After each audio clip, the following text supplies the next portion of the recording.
Do you remember, back when you first went to a gym, first heard about protein powder, and when you eventually started counting your calories?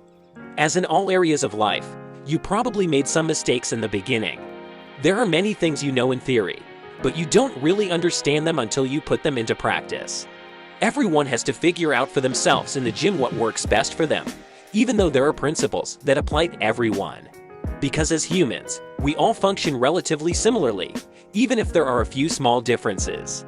That's why below you'll find 4 things every bodybuilder wishes they had known before they started training. Number 1. You don't always have to train to muscle failure. Just like you don't have to train every day, you don't always have to go to muscle failure. Muscle failure too often can definitely negatively affect your results. So it's okay to leave 1 or 2 reps in reserve for the majority of your sets. But of course, that doesn't mean you should only train lightly or even without bite. You still have to go full throttle.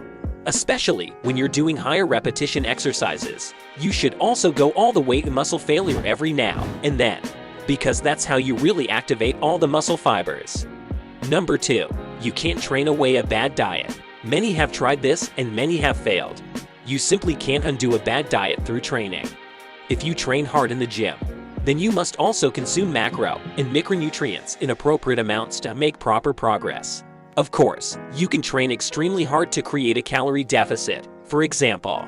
But whether this is really the most sensible thing to do is another matter. So make sure you have a healthy diet that supports your workout in the best possible way and doesn't negatively affect it.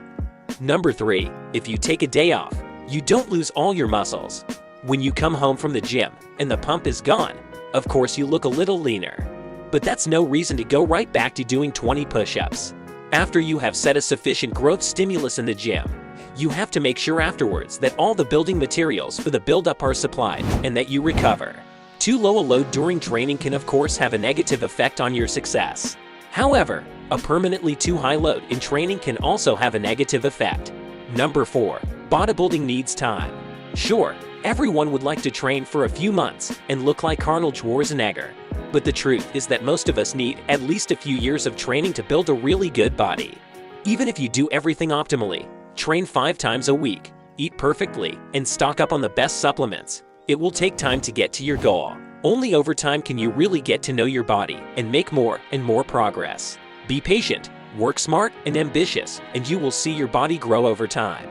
Conclusion: everyone has started small and everyone has made mistakes or is still making them. That's normal and it's part of the game. Because let's be honest, wouldn't it be boring if you knew everything about everything right away? Discovering new things and acquiring new knowledge is what makes bodybuilding really interesting. Which of these points do you already know? Write it in the comment section below. That's it for today. If you liked the video, then share it with your friends. See you next time.